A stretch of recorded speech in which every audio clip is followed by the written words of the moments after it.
Welcome to the DJ Spider Podcast presented by Beatsource. I'm excited to have today's guest on the show for their second time. That's right, follow-up episode. The last time we spoke was through a screen. It was like I was visiting him in jail. You know, we touched hands and we wanted to feel each other's presence, but we couldn't. Along with everybody else, because it was mid-pandemic. Because he was not trying to feel my COVID. No, we didn't want to feel each other's COVID. There was no, protection at that point. But this was, pause, baby. So it was, May 2020. We were in the middle of everything. Everyone's questioning their lives. We were all like, we are we going to just getting settled and trying to figure out accountants? The new world. Yeah, we were learning OBS. We were becoming Twitch DJs. People were debating going back to becoming real estate agents or whatever they used to do. Did you record the previous interview on OBS? Was that an OBS I think it was recorded like thing? Zoom. No, it looks that's pretty, right. It was pretty, Zoom. Okay, but just to give people some background, if you didn't listen to that episode, this person in front of me that we have on has toured the world with Pink and Cher, and that had stopped at the moment, like I said. But now we're at 2024. He's back. He's on world tours again. He's making amazing edits and remixes, which never stop, for DJcity, one of the greatest record pools on the earth. He's playing at his residencies around the U.S. His edits are constantly getting played by some of the biggest DJs in the world, including Diplo, DJ Khaled, We the Best Music, Chainsmokers, Z-Trip, and others. So please welcome to the show, KidCutUp. What up, what up, what up? Let's go! Shout out to the people in the back, on the back camera. What up, homie? See, that's what he learns from being on tour. He says a shout out to the people in the back. Okay, when you're touring stadiums, you gotta and arenas. People in the back are way in the back too, so you really gotta project. And they're probably the most hype people. You gotta. I tell you what, sometimes yes, right? Like they paid the least money and they're the most hype. All the the seats down in front. A lot of times those people, they're like, I paid so much money. Right. I'm not wasting any time. I'm only showing up for the headline. People in the back have been partying since the doors open. They were in a tent the night before. They're definitely shout out to the people shout in out the to back. the people in the back. Holding down the party, making sure that as people come in, they just catch the party vibe right away. Exactly.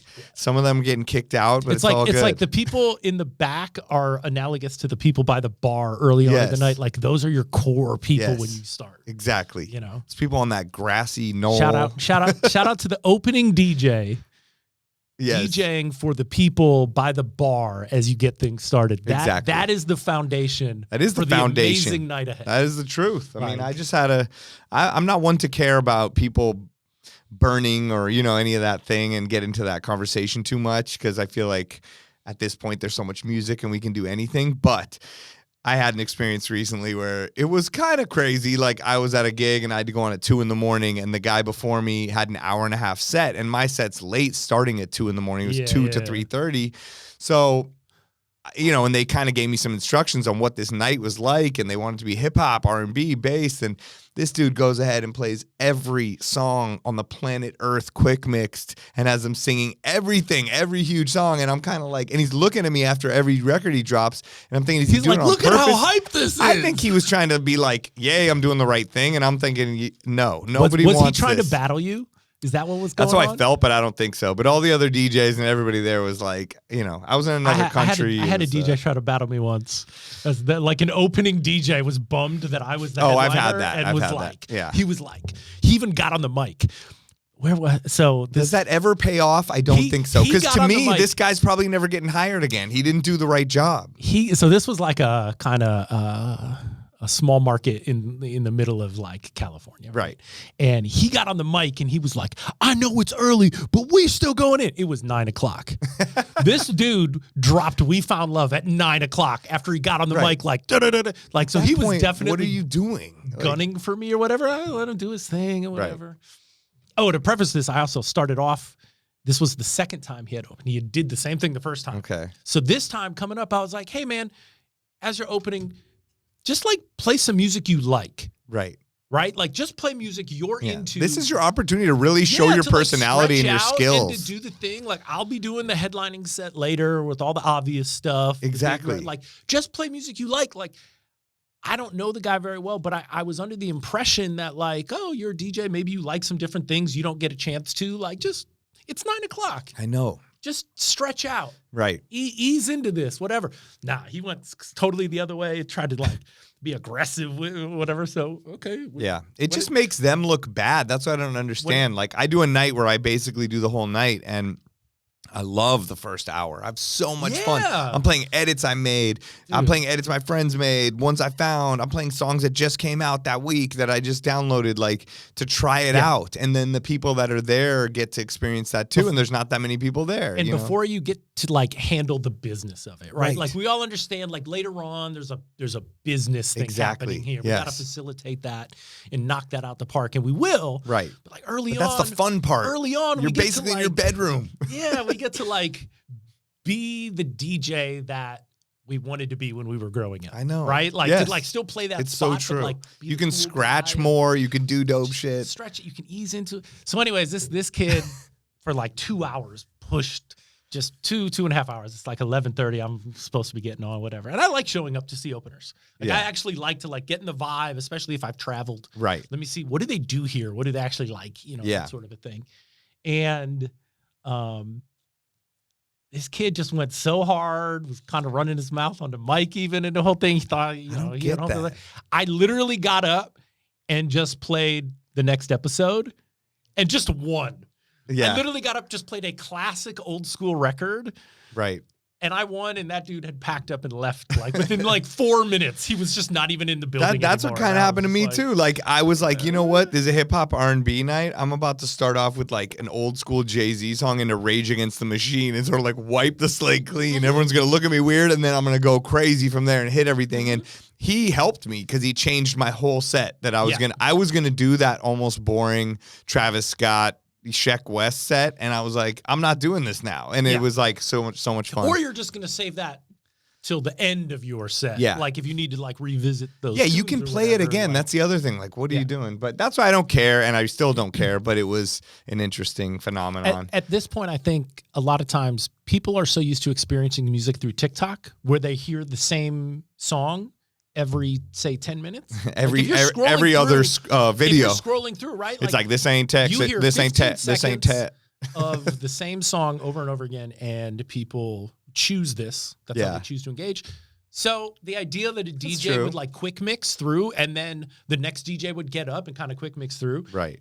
It's, I think, disappointing for a lot of people that want to experience like a bigger experience of music. Yeah. But from the kind of client and audience standpoint, it's like, this is kind of how they experience music already. Right. That's true. They're not weird about it. So, yeah. But shout to the openers that do their thing. You know what I mean? And that are just like interesting and have an opinion. Yeah. Right? Like, and not necessarily, I'm not even trying to classify them as you're only an opener, but when we played, they happen to be playing before me. I'm sure they do their own headline things and they deserve everything. But like, like even this other person opened for me recently, and I was so impressed. I did not want to leave. And they're like, well, we got to go. We got to go to the dinner. And why don't you go to your room and come back? And I'm like, I'm loving this dude's set. Like, I can't believe some food what in the he's club playing. Right now. Yeah, like this is what I want to hear in a place. You know, this is amazing. Yeah. I don't hear people doing this in these kind of bottle service clubs, and he's playing such a diverse mix of like old school hip hop and like everything. And then when I came later, the vibe up right, and then you're just like, and then when I came back, he was playing the perfect set at that time too. Oh, that's dope. And then when I see he does all these other nights that are completely different kind of music, so it's like, that's why we're DJs, I think. Yeah. No, that's why we're DJs. And that's why he and her and all these other people are, you know, like that. But I feel like sometimes people get lost in the businessy aspect of it, you know. But not like even, sometimes people aren't getting lost in it. Sometimes that's what they show up for. Like that's what they're into and that's what they show up for. And that's true. Fine too. I just think like, when I moved to LA, you and I had met at some point. Yeah. And I think very easily and early on, we were like, we come from a similar place. We come 100%. From a similar perspective and background. And like, even though, you know, we spent so much of our DJ history not knowing each other and not being around each other scene-wise, because I was in the Midwest and you're obviously out here. Yeah.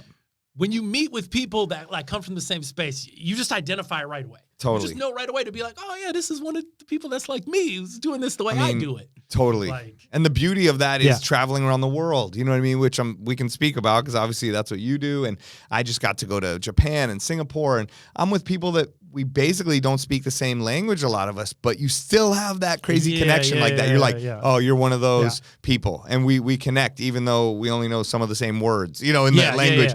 But I know we have the same ideas. But we have a huge vocabulary of music, with our music that we do share. Which is so dope. And that's the communication. And what could be cooler than that? It's insane. What could be cooler than like that? That's I put it on like the internet, and I feel like so many people resonated with it because I'm like, one of the dopest parts of being a DJ is being able to travel the world and have friends in every city you go to, and you're connected through music, you know, and you know who's cut from the same cloth and who is like the same kind of person in a certain way, you know, and you just become friends and you just go eat and do whatever and take each other around. If they're in your city, you're going to treat them like you're your guest, you know, they're your guest and vice versa. And I love that. I did have some not hater, but negative takes on that afterwards underneath in the comments. Because, what was the negative take? Well, it's from people I like. No offense to the people that wrote. It was funny, and I think it came across as a joke. But you know how the internet can take jokes and then turn them serious. So I think the person that replied said, like, until you move to their city. And you know, I took that as funny. It was funny, and it was a good point. Yeah, but at the same time, then all these other people started agreeing, like, "Yeah, bro, da da da." Like they're all really mad, and I don't know if the person who wrote it's really mad. So it's interesting, like, and yes, like it. But also, when you move to someone's city, it's not like it's their city, but there is a certain, not protocol or etiquette, but a way to go about things to build with other people and try to make things happen rather than be like, I'm coming to take over. And I'm not saying that's who did that, but I think that's why there can be different takes on if you move to a city and you try to build yourself there. It depends how you act within those situations. It does. I mean, I have, and of course it's going to be hard. I have firsthand experience that you've experienced here that. To LA. Yeah. And building relationships with people. Right. But then also having those moments of like, well, I'm the new guy. Yeah. And, I remember a venue reaching out to me and being like, so, I had done like a guest set at a venue and they really liked it. And they were like, hey, how about you come through? And da-da-da. And my first phone call was the guy who had booked me as a guest. And I was like, what's the politics of what goes on at this venue? Like, that's amazing that you did that. What is... I'm new here. I don't know everybody. Like, am I taking a gig from somebody? And I feel like there's something to be said for like fair competition. To be like, I have a product and someone wants to book me for my product. That's fine. Yeah. But there's also something to be said of if somebody puts you in a position and then you kind of like snake it out. Yeah, you know absolutely. what I mean? So there's a fine line. One of my big things was like, I want to make sure that if that would happen, that I'm not undercutting. Yes. Like, okay, the venue can book me instead of this other person, but I actually want to be more expensive than the other person. Right. Then to me, it feels more fair. Right? That's because true. the venue has a fair shot to be like, we want to book this thing. And but I had a conversation with the guy and who had, brought me in as a guest, and it ended up not working out with the venue or whatever anyways. But it was just one of those things where I was like, this is that moment that I think sometimes people end up going one way and they forget, like, the people who are your peers are your other DJs. Yeah. It's not the club owners are not your peers. Yes. A lot of times the club owners are actually the client. Yeah. Right? You're right. And we need to maintain that relationship with the client, but we also need to understand we are working with the other DJs here. And we're also developing a reputation in the world that will stay with us for a while. So if you do certain things, people are going to remember it's going to come back in a certain way. So right when I moved to LA, about 4 months later, I got asked to do 3-Style. And that's when 3-Style was still invitation only. Right. So it was like a big deal. And people were mad. Oh, yeah. Because they're like, you're not from LA. People were pissed because not even was I not from LA, but I was so new. People were like, who is this? Right. Like, there are so many amazing DJs out here. So many guys that are just dope. And I took a spot. And my whole thing was like, I need to be sure at the end of this battle, whether I win or lose, I need people to understand why I got the opportunity. I just need to justify my existence on this lineup. That was like my goal. Right. But when I was prepping for the battle, I remember thinking like, I really shouldn't diss people that hard because I'm going to turn around and how hard do I diss you in this battle? At the end of it, I want to be like, yeah, but let's play a party together. Yeah. Right. So it's like, funny. I don't really want to like go at somebody like and be too personal about it. Yeah. So it was an interesting thing to consider. Yes. Right. Of like, these are, and I have to say, I feel very lucky, very fortunate. The whole DJing community, well, 99% of the DJing community in LA was super supportive of me. Just who being hated out on here, you? Who's the 1%? Like, you know what it was? It would just, I would say there is a one part like a natural push. We'll say 1% a natural pushback to the new guy, right? And 1% of, and maybe you can speak more on this, is native LA people seem to be really, really sick of people coming from outside, but conducting themselves as if somebody was waiting here for them. And it's like, no, bro, nobody's waiting for you. Everything is fine without you. Right. Everything's going to continue to be fine without you. It's true, yeah. You're not necessary to be here. Well, because also feel free to contribute. I think we've seen a lot of come and go. Like I grew up here. Absolutely. I was born in Hollywood. You know what I mean? And it's like literally grew up here my whole life. And so you see everybody comes here with that idea of like making it and but also what like, this place is. But also like, I'm the guy in my hometown market. Yeah. I'm going to come out here and I'm going to be the guy there. And it'd be like, no one was waiting for you to show up here. There's already a guy here who's the guy. Right. And that's fine. Yes. And it does lead to this weird, different competition. You're right. Because I think in a lot of other cities, people start off there, they build up, they become the guy or the girl or whatever it is. And usually people don't move there that much. You know what I mean? They move out of there. Here, everybody constantly maybe moves to New York, but basically everybody's coming here.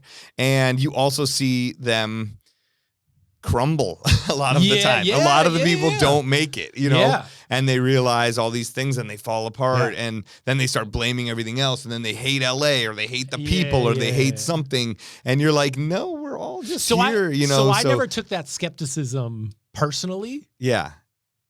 I think that skepticism is fair and warranted because, the people that are here are just like another. Well, because there are also people come here and they try to be like, yo, can I get a gig at this spot, that spot? And you're like, yo, I got like 100 friends that, not a hierarchy, but in the sense that like we've all been helping each other out.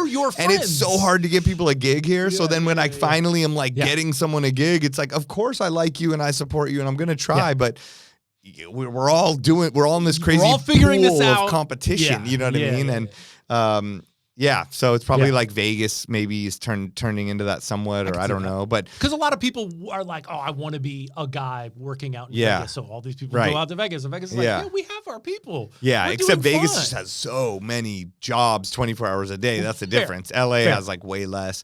But I think that that is a good point. It's interesting. So I've always been trying to be very welcoming, I'm super thankful for the reception I had out here. Yeah. I'm super thankful for all the support that I had back home from Milwaukee, which I've still had a lot of that support. Right. I think if you come here with a sense of humbleness, mixed with confidence in your skill and some sort of added value. I know that's such a stupid term, but in a way where, oh, that's the person that makes those dope edits or can do this, or I like to scratch with, like there's something bringing to the table rather than just coming to take. I was literally just going to say, I don't think the added value thing is bad. I think a lot of people show up to be like, here's what I can extract. Exactly. That's what I'm saying. Take. But just add to the scene. Once in a while, let's build it together. Put something back in. Right. Like put something, like I remember when I did, actually right around the time of that first freestyle, I had my first DJcity like #1 edit. Yeah. With the West Coast Be Faithful version I did.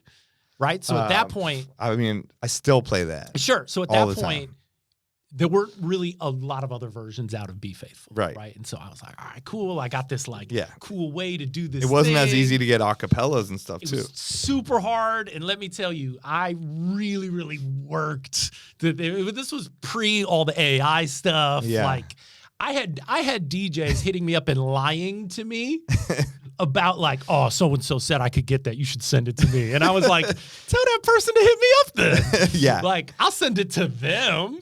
You know, that's amazing. But that's the truth. You do kind of remember the things that people added, and not that everything should be tit for tat. This, that. You're keeping a tally, but you know what I mean. No, like, but what I'm saying is like that was my first like number one on DJcity, where it's like they put it, and they actually put it. I wasn't even working here at that point. Like, that's dope. This is gonna date me.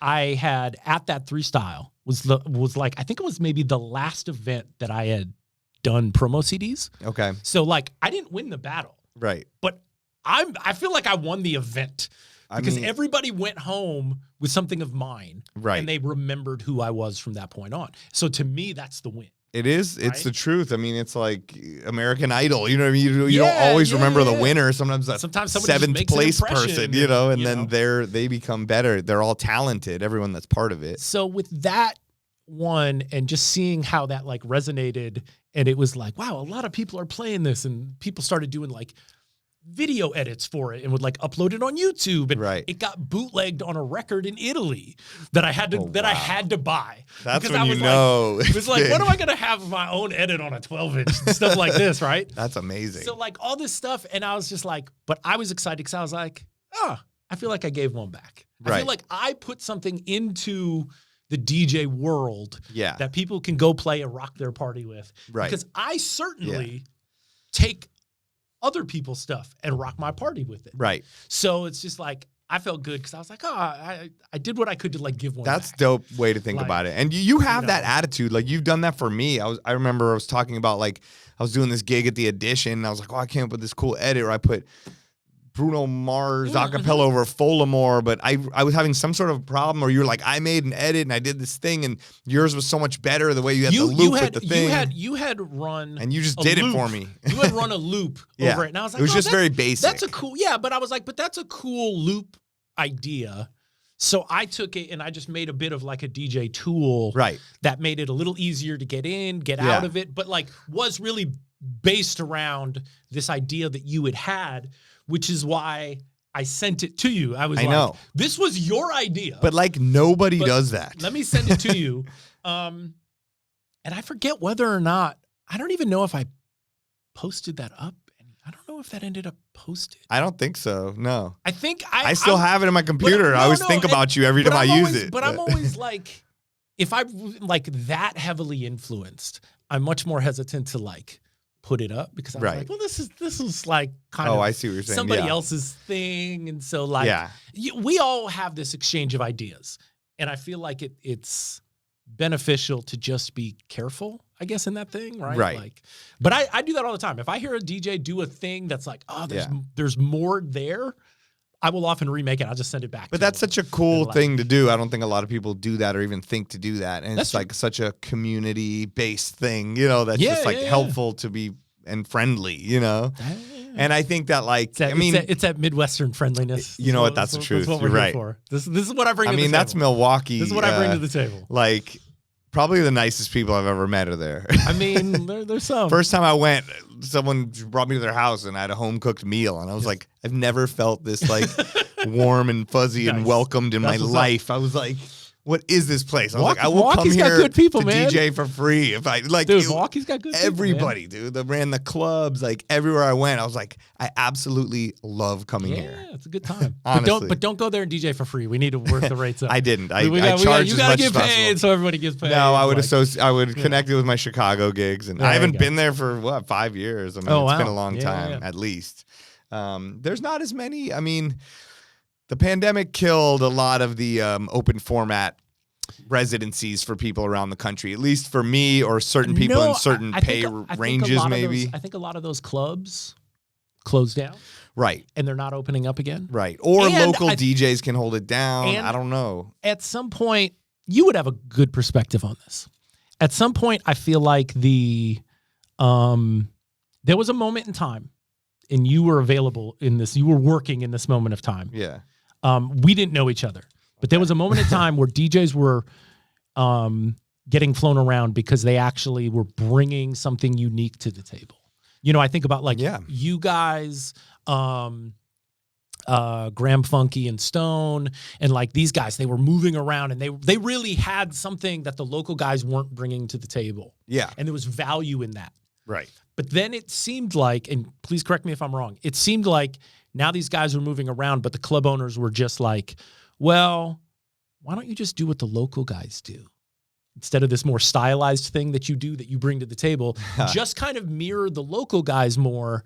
And then, but you're still the LA guy. We still have the marketable angle of you being the out-of-town guy. Very true and observant, yes. Right? And so then, at some point, then the club owners were listening to people's sets and being like, why am I paying this guy to fly in and do this? The local guy can do this. That's so funny. And it ended up like collapsing in on itself because we were following directions that we were given to work these clubs. And it just became all too similar. And then it was like, well, I think we're at a point now where it's like, why would I fly a guy in when the local guy has the same record pools, has the same things? Because we've devalued that perspective aspect of it. Right. And now it's just like, maybe there's not the same marketable angle of being like the LA guy or the Vegas guy. That has kind of cooled out a little bit. Yeah. So now it's like, just book the local guy. And I actually, did you see I think Mojax was talking about being the local DJ. Yeah. Right, on the podcast. And I actually wonder if DJing has shifted. That was on Road Podcast, right? Yeah. Shout out to Road. Definitely. I wonder if there's more of an opportunity now to say where the local DJ is actually the better context for DJing.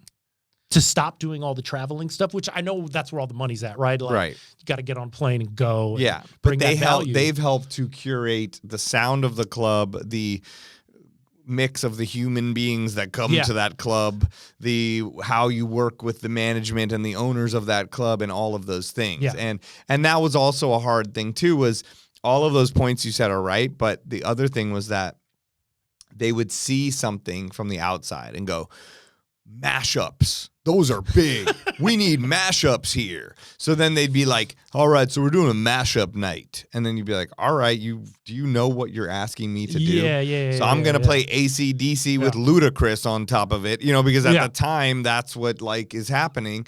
And then the crowd's like, boo, you know what I mean? We don't want this. Yeah. And so it was also like, and then they'd be like, oh, do what the other guy does. And it did create that crazy thing, and then EDM comes in. Oh, do EDM. It's like, okay, because we don't want to pay the $1 million to the EDM guy, but we want you to come in, but you're not that, but you should do it. But we're going to present you as if you are that. Right. And then people are just confused. You could just play the same lineup of things that the other guy's playing because that's comfortable. Right. And so as like ticketed things grew, as social media grew, then everything keeps evolving in that sense. So that's why now the traveling DJs are either a ticketed sort of dance music artist or some sort of ticketed thing, a ticketed traveling party in a sense where somebody creates their own party or a theme party. So whether it's an indie rock party, whether it's a Drake versus Kendrick party, that's probably not around yet, but it'll come next week. Or, No, we had the Drake versus Kendrick party last weekend. We all collectively on YouTube had the Drake versus Kendrick party. But and I'm sorry to say, but Kendrick won. Let's just put it out there. Put it out there. We're in LA. Not like us. Not like us. But no. Kendrick did not win because we're in LA. Kendrick won because he won. Right. My son polled the kids at school and he said the girls said Drake won and the boys said Kendrick won. So I don't know what that means, but I wonder if that will. That was an interesting point from an 11-year-old. So. But I appreciate the perspective. Yeah. That's a fair perspective. But so I think that now you've got how do you sell tickets? Okay, I figured out how to sell tickets like this. I figured out how to sell tickets. I run Selection, so I can do. Yeah. I figured out how to sell tickets because I've created this brand. Hobby Beats party, like whatever it is, like, or I have a huge social media following, and I'm on a reality show, and I'm James Kennedy. You know what I mean? You know me from Vanderpump Rules, and everyone's going to come see me, and I got to take my shirt off. But is there less of that now? I don't know. No. I mean, I think some of the biggest open format DJs in the game are probably the social media people, don't you think? I mean, like a Pauly D will sell out. And not that he doesn't love DJing, and not that he hasn't concentrated on DJing. I'm not taking anything away from his DJing. D because we know of him from a TV show. We don't know him because of his DJing. And a lot of the people coming know. Yeah. He also loves DJing. He's a great guy. He puts the work in. I'm not taking anything away from him. No. But that's how he arrived at the James Kennedy guy. I don't know him anything personally, but I just know that he came from a TV show. And it seems that some of these people are getting booked in the same way a DJ AM or me or somebody was getting booked in every major market. Yeah. Okay. With that, in a way, you know what I mean? And they'll get the same haters and lovers in the same way AM or somebody has. And how do you compete against that? Like, you're like, exactly. I have this cool new blend I'm going to do. And they're like, bro, you're just famous or you're not. Yeah, exactly. That's all that matters. Either I'll have my legacy contacts, I'll have new things I do, I'll sync up with a traveling party, I can create my own party, I can have there's different things. This is the thing. It's a new world. I think this is the real opportunity. And I love that Mojax said that and brought that up. Yeah. Because I think there is a moment and an opportunity right now to do your local party and to grow your local party and to give it time and space. And I feel like one of the things, since the last time we spoke was during the pandemic, one of the things I was kind of disappointed about actually after the pandemic was so many DJs, like lots and lots of them were like, I have fallen in love with DJing again. The world closed down, but I love this thing I'm doing on Twitch. Right. And then the second the world opened up, they abandoned it. Yeah. But what they realized they loved was they loved creating their own party where like-minded people felt comfortable to hang out. And I feel like we just abandoned that lesson that we learned. Some people did, yeah. But I would say by and large, like most people, and big shout out to the people who didn't. I woke up this morning. I'm on Scratch Bastard's stream. I get it. People got to make their money. Yeah. And I mean, what Bastard's doing should just be like a studied blueprint of what opportunities are available for you. Yeah. Like I think he understands his appeal, but like you said, and his product, and pressure, money, things come, real life things come back into the fold. No, I get it. And everyone has their different thing that they have to deal with. People found a way back to their passion. Yeah. And they immediately abandoned their passion, like full force. They weren't even like, I'll just do this one day a week because it's what I'm passionate about. They didn't say, I'm going to create a local party in my market based around this thing that I really loved doing. I think a lot of people became a lot better DJs when they were working inside their passion. Totally. And I think there's an opportunity for people to build that foundation more than there has been in maybe the last 10, 15 years where everyone was really focused on being the travel guy. Everyone, I think now if you build a party that you're really excited about and you get some momentum and some like resonance in your local market, I think that is the cool way to be the traveling DJ is to take that's the cool way that party. Yes. Because it comes with the concept. It pushes back against the idea that like, oh, you're just kind of famous, so we'll book you and then come and do something totally different than what you're used to doing. No, it's a way to really show off your, the annoying word brand, but what you want to represent musically, DJ-wise, then put all these other people on, which is all we've ever wanted to do is put our friends on and put on music artists that we love, book them, and have the money to do it. And to me, it helps answer the question, why you specifically? Right. Why you? Yeah. It could be anybody. Yeah. Why you? Exactly. And if you have this party, then you have shown people why you. And that's why there's the sort of innovators in it, in the do-over kind of world where they were doing it and now they're a blueprintish way of like that. They have their own thing, which is amazing. Yeah, but there's all these but they other... also have their own timeline and arc. Yeah. For like their party has its own timeline and arc. And I almost feel like they're grandfathered in a way where they are not as affected by this current moment in the Totally, same that's way. what I'm saying. They're more of the OG world of it, and Yeah. they're still doing it. But then the cool thing is it's worldwide. So like I just had Black Pages on. I just had Obi on. Obi, Nigeria, biggest party now traveling the world. Black Pages. Like these guys are like able to start these parties in all these different cities now and bring them all over the actual globe, which is crazy. And it is almost the beginning of that kind of thing. And that's the way an open format DJ can sort of live out their dream and passion of playing the right kind of music, sell the tickets and be in the business part of things and tour around and not feel like they're selling out and having to play We Found Love if they don't want to play We Found Love. I mean, no, and look, the thing is, for me... I play it. I'm just saying, you know what I mean? For me, there's no... I'm excited people get to provide music in a public setting for a party. 100%. Right? Like, So no grateful. Matter what. Totally. Right? But I think with more understanding of these parameters and stuff, I think that people would find gigs that they're more excited and satisfied with. There's a lot of people, I think, that went from being frustrated with DJing, the pandemic, then they really enjoyed DJing again because you could see like all these international guys on Twitch or Jazzy Jeff every weekend, right? And so they were really excited about it. Yeah.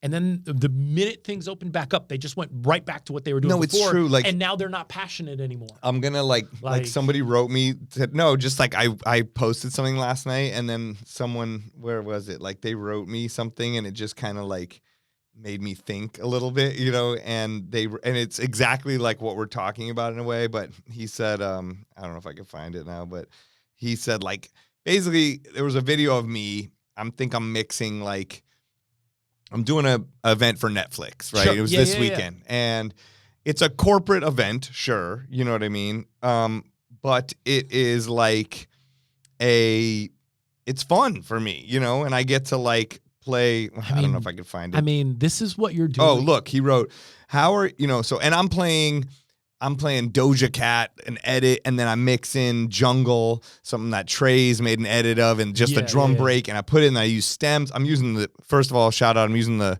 Pioneer Cross 12 turntables mixed with the S11, and I'm able to use stems live, and I'm like, look at this guy. I'm in my like zone of like, I'm in my bedroom, like, I'm having just as much fun. It must be early on in the night. You're stretching out. You're having fun. The whole gig lasted an hour and a half. So oh, fantastic. It doesn't matter. Like, I'm this, like, here you go, guys. Are we going to get pulled off? And like, I'm having fun, but I made a joke. Obviously people went insane when I did this mix because you're looking at me and I'm doing this like cool thing that DJs would think. And then when you pan over, there's like somebody walking with a cane and like, they're all talking. I don't care. I'm actually having the time of my life. Yeah. You know what I mean? Like, look, it's just a conversation. But I'm doing my job for this. I know I'm a backgroundy music thing, but I'm also able to, in the same way we were saying in the beginning with the opener set, able to do all these fun things I'd love to do. I know the people that are hiring me and the people from Netflix and the people from the event company and the people there are appreciating this eclectic mix of music and the person that's still having a great time doing it, and he wrote, how are you able to find so much joy still? Is it because you're able to do the gigs you actually want? And then I'm like, I read it like when I woke up and I was like, I had all these thoughts. I'm like, well, I don't know. I don't only do the gigs I actually want. You're like, gigs I actually want? I got to go interview this KidCutUp dude today. I don't want to do this. This guy's so annoying. No, like, you know what I mean? So it just made me think, like, well, no, that's not it. I do feel grateful for different things. And this gig is really cool, but this gig this could suck for other people. I'm going to make this into something fun and good. Yeah. And I just feel like people should do and gravitate towards what they enjoy doing, and figure out how to pay their bills. Exactly, and I'm going to bring what I like to that gig, and then if they don't like me, they won't bring me back, but I'm going to, that would be a cool thing for, I think, anybody to listen to, those songs, me doing it, whatever, and imagine I don't worry about if they're like, put your hands up, bro, or whatever it is. But that would actually be the wrong way to do that event. I know. Like, that would actually be a negative to that event. Right. If you were pulling at their attention that way. But it was just interesting because then I'm thinking, oh, well, what's he doing and why is he thinking that way and why doesn't he find joy? And I don't know. There's just so many levels to that like question. Well, shout out to that guy. I hope you figure out. I hope you figure it out and you find some gigs that are the right fit for you. No, we don't have to say who it is. Don't put him on blast. I just, Well, that text was also sent to you. He looks very happy. It was also a text sent to you. It wasn't like a thing posted publicly. Yeah, so, exactly. It was just a thoughtful thing that I feel like has applied to every single thing we've said for the past 42 minutes, which I don't think I've asked you a question yet. But I mean, sorry. Honestly, I'm enjoying this. This is like so much fun to like have this conversation, like because I feel like we got right into it, and it's all these thoughts that I've been having, and that we've been saving all of this since the last time we talked online. Well, me and you just when both I see this guy next time. We do this when we're not on mic. This is the like whenever I see you in an event or anything, this is the DJ nerd version of on site. Yeah, like when I see him, it's on site. We're going in on these topics. So I don't know. We might not stop before 3. We'll see what happens. I mean, whatever. But no, it just plays into that whole thing, like we're saying, like, and there's no right or wrong way to approach it. There's no rules. That's the beauty of DJing. Music is infinite. Yeah. DJing is infinite. DJing can be so confusing though. Like this is something that I feel like I've really noticed is that we all talk about DJing from generally our own perspective, right? But we use words that everybody uses those same words, but we also only mean it from our perspective, like the meanings of those words. That's why everyone fights on Twitter and Threads all day. Absolutely. and it's because we just don't have precise language. Yeah. Like, it's like if we were to describe basketball players, baseball players, and football players, but we could only call them athletes. Okay. Right? And now we're trying to make comparisons between them. That's funny. Like, we're trying to compare the amount of touchdowns the football player gets and the amount of home runs the baseball player gets. That's really good way to put it. We don't have language to say, this is this arena, this is this arena.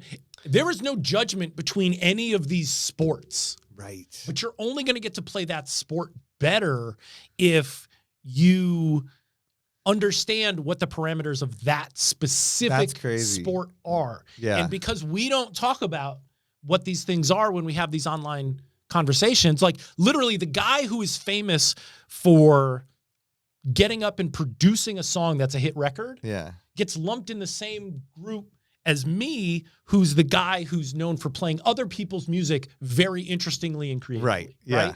Like we're using the same gear, so we just get lumped together. But that's like saying, okay, so this guy's a carpenter. He's got a hammer and a saw. Yeah. One guy builds houses. The other guys build chairs. It's a very different discipline. Yeah. And you approach it and you mark your success very different in these things. Right. And we just talk about it online as if it's all the same thing. Yeah. And that really, I think, prevents us from having more productive conversations that actually, like, at the end of the conversation, do we have a deeper understanding?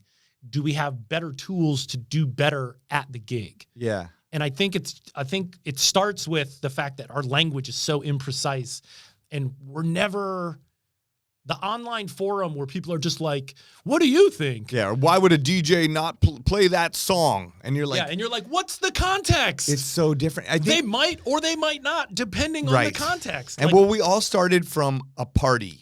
I think that's what it is. And a DJ was supposed to be making a party dance. But not even. But now it's like you're at a sports game. Yeah. You're at you're opening for a pop artist. Yeah. There's so many different jobs gigs, of a DJ. Like your Netflix and I'm a gig, background DJ. where you're playing in the background in that moment. And later on that night, you go and now you're in the foreground. Now you're the center of attention. Literally that weekend alone, like Thursday night, I have a one kind of gig, like for a specific type of gig, for a person who wants an exact kind of music and wants everyone in the party to do a certain thing with a certain type of vibe and music. The next night I'm a background DJ. The next night I'm in Las Vegas where everyone's staring at me and I need to make them do this and make the club happy. It's so different. I think that's the answer of why you get booked, like based on what that other guy asked. Like, how do you get to do this? You get to do this because that's what you're bringing to the table. Right. You are bringing the fluidity to just be right. the right guy in the right place, playing the right song at the right time in all these different contexts. Yeah. And Thanks. the client Right. never deals with that.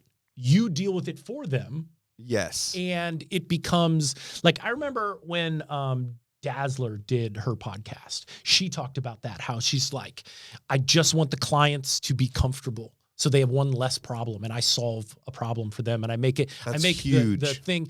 And that's being fluid in those ways, but that comes from an understanding Right. of those things. So a lot of people, when they don't understand what the gig is, they Right. miss the mark. And it's their ego. And also you have to realize at a private event, you're being brought in by an event planner, okay? The event planner is the huge producer of this event.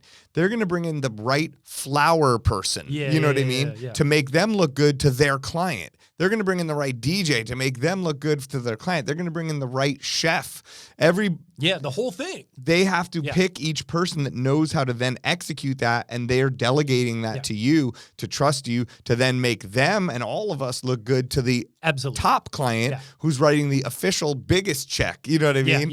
And people, they get so caught up in like, I got a gig and it's an ego and I'm filming and a thing and I got to, you know, it's like so different. So I think, well, but I think part of that you have to take yourself out of that, right? Or you have to understand that gig well enough in the context well enough to say, that's not the right gig for me. Right? That's not the right gig for me, or let me work hard to figure out. To be like, I am a music producer. Yeah. My only goal is to get on that stage. And that's not, I don't think there's anything wrong with that. If people are like, I just want a Jesus pose in front of a big festival, right? Yeah. Cool. That's your goal. Yeah. You probably shouldn't take the gig where you're the background guy. That's going to be the wrong gig for you. Yeah. It's like an actor and casting And maybe agency. you don't understand that when you're young and you're just kind of figuring it out. And you just want jobs and things. But when they don't call you back, just realize it's not a personal thing to you. You literally have a stated different goal than that event planner. Right. And this is why I feel like, because our language is so imprecise, a lot of times event planners are booking the wrong people. A lot of times DJs are and they don't know too. Sometimes not seasoned event planners will be like, either just book a friend or book a quote unquote DJ, or they don't book know, like a celebrity guy, or someone that just does it for a price and will bring the stuff, or a celeb. That's what happens all the time. I'll do these gigs and they go, you know this person? They're really famous, and they're like, what? This is horrible. And I go, yeah, because it's not the right thing for this. You know, and they put me on, and I'm like, okay, I see who's here. I'm going to scientifically, psychologically look at everybody. You are going to fix the problem.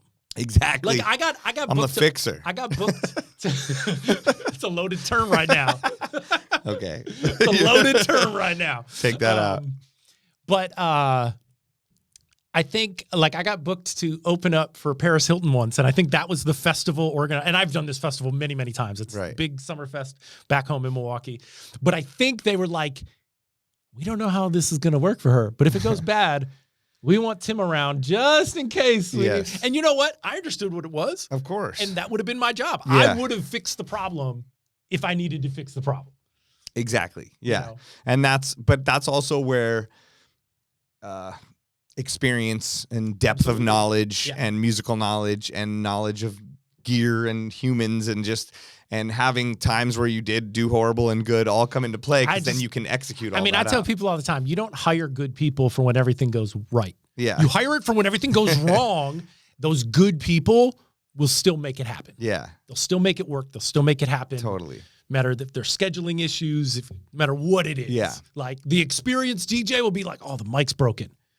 Get these headphones plugged in. I'm talking right in the headphone. But like, my computer crashed. I'm putting the USB we will get in. It done. I got one CDJ. My computer crashes. I'm just talking to headphone. Right. And that's why, like, you know, I'm not getting on the whole train of like trying to bash Grimes and the whole thing that happened. No. But on one hand, though, just push play and say, hey, here's the next song. Don't DJ then. You know what I mean? Because why didn't anyone just say, hey, don't play one song after another. Turn off the sync thing. Just push one song and go, hey guys, I'm so sorry the DJing isn't working, but I love you. Here's these songs I did and these edits. I worked so hard on it. Here's one. Boom. What'd you think? Next one. Like, that's all she had to do. There's solutions to everything. You know what I mean? So I mean, dude, I was in Tokyo. I was DJing.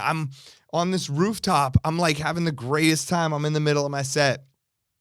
I won't even say what mixer this is because it was pretty shots fired. It's a new mixer, man. I was tripping, but we'll just say it's firmware. Maybe you can always blame firmware. No, I don't know what happened. Firmware. But halfway through, crossfader dead, just like falls into the mixer, and I'm not like one of those hard scratchers. Like I don't rip the paint, you know. No, but you would like to use a crossfader. Like what? Hey guys, I don't know if you're one of those guys, but you know when you see videos of DJs and all the paint is rubbed off on the left, right of the crossfader. What are you guys doing? Like I've never had the paint come off of a thing on a mixer. You're not practicing your scratching. What am I doing here? Okay, that's what. I've been practicing scratching for 30 years. I've never had that. But so I wasn't doing anything crazy. You need more frustration. The when shit you practice just falls scratching. in, and I'm like, yo, I don't know what to do at this point. So I just put the little switches and I just do up down and do up fader, and nobody knows the difference. In my head, I'm a little bit annoyed, but you make it happen. You know what I mean? And then the guy coming on after me, I said, hey, I hate to break it to you, bro. Crossfader's dead. You got it. You know, luckily, no pun intended. And you know, he was like, "Oh, that sucks." He gets on, kills it. Experienced DJ, you know what I mean? He knew what he was doing. Like, and also shout to the DJs in Japan because holy shit, dude! I was like. Everyone I played with was so amazing for the most part. That's like dope. I was insanely impressed. Young, really young kids too, like opening for me or closing, and I'm like. They had everything going on from like the selection, the quick mixing, the scratching, knowing what they're doing, going into crazy situations. They don't know what's up. Like we're not even speaking the same language. These dudes are absolutely murdering it. Like I was so inspired by everybody, and they're so humble. Like it's crazy. What is the international symbol for crossfader is broken? I don't know. I was trying to tell a sound guy like over and over, and he's like up there. I'm like, just there's nothing you can do, bro, unless you unscrew this biatch. So yes. Okay. So yeah, I mean, look, I think all of these are such important topics. I think for all DJs to get involved with talking about and hearing and all this stuff.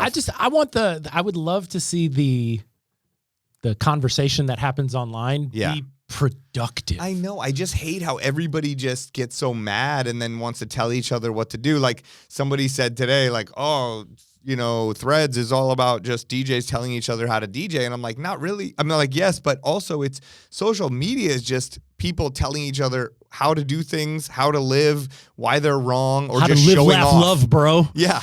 And it's like, I mean, why is it all that? Honestly, you're right. I just want funny shit. If it's not telling you how you're supposed to do things, it's telling you what you're supposed to aspire to do. Or showing off what they're doing cooler than you. It's like, how about let's just like talk to each other, you know, but it's really hard. I think texting, you know, even texting, like when we're not on social media, you're always trying to reframe your email or your text. And now people are using ChatGPT to rewrite it because you're like, how did that come across? Or even when someone writes you, you're like, what did they mean? Why did they say that? And really, they're probably just like happy, smiling, pushing it. And you're like, oh shit, they're pissed at me. This is so aggressive. I just got fired. Or, you know, you don't know what's happening and you can't figure out what they're saying. There's something with like texting needs like different shapes of the letters to like so you can hear their voice or different colors or something. So then you're like, oh, they're saying that in a nice way. They're not saying that in a mean way. Do you think next year we will all be picking out like AI avatars to read to read our text messages in our tone of voice? Well, because people will misunderstand what I'm saying sometimes, you know, calm down, dude. I'm like, no, I'm like joking or, you know, and it's like a weird, I don't know, you know, I get like, insecure. You just got to type back in all caps. I'm excited about DJing. I'm always trying to like temper the amount of exclamation marks I'm putting. Dude, I'm deleting exclamation marks, extra periods. I'll write an email and I'll be like, I just put an exclamation mark after every sentence. But then I'm like, I am talking like this, you know, but I can't. It's so hard to like. I try to alternate. I try to alternate periods and exclamation points. But then I'm like, they think I'm too serious. I just got the period, bro. I don't know what to do. Okay, I'm back. I'm double X. I'm gonna do a double exclamation. Like, nice to meet you. I don't want to make it seem too definite, so let me do 3 dots. Right. But then I feel like wimpy and like I'm trailing off. I know. It's very hard. It's like a weird psychology. We need a new way to type. Email's been around, texting. Like, can we get a new thing here? Should we just do video messages? No, because nobody wants to listen and watch all that crap. When someone just FaceTimes me out of nowhere, or when someone sends me a voice note, I can't deal with it. Like, Especially if it's what over if it was 30 limited? seconds. What if, I was just gonna say, what if it was limited? Like Twitter has like the 140 characters. What if we were like back in the Vine days, 6 seconds? I know. Say what you got to say to me in 6 seconds. Just boil it down. Then they'll misunderstand that, you know? Boil it down. We're the culture of misunderstanding. I don't know. I think so, because I think a lot of times, a lot of the spaces that we used to communicate with each other, they don't exist anymore. Like, I go to the grocery store now, I don't talk to anybody. It's true, yeah. Even a person at the checkout, even, you know what I mean? Like, and people misunderstand the silence for other stuff, you know? People misunderstand the silence, but I think, for sure. But I think we also just are out of practice in communicating and like, how That's do true. we, and the way we write, and that social media has created that character limit. Oh, because we write, but we write totally different online. Yeah. Like, we all know we certainly say things online. Yeah. At least some people. They're meaner or more excited. Like that we would never say to somebody. I have friends that text me and like they're so excited and happy every time they text me, and every time I'm with them, they're like so like down and mad and bitter. And I'm like, are you the same guy on the damn text? Like, they'll be like, let's go, we doing this. And then you meet them, they're like, everything sucks, man. And you're like, well, wait, what the hell? Like, can you get your text personality into your real personality? It's funny you say that. I've actually tried to, and I've literally stopped friends of mine to be like, okay, we've talked enough about things we don't like. Right. Let's only talk about things we like from here on out. Let's give it a fair shot of things we like, because it's so much more, it's so much more affirming. Yeah. I think, and at the end of the day, I feel so much less exhausted if I'm just like, what am I excited? I know there's lots of stuff I'm not excited about. The world is crazy. It's messed up. There is awful things. What am I excited about? Let me spend a little bit of time in that space too. Yeah, please. And I feel like it's such kind of low-hanging fruit to, especially online, to be like critical and be negative. And it's like, easier. It's easier to say. It's a human thing.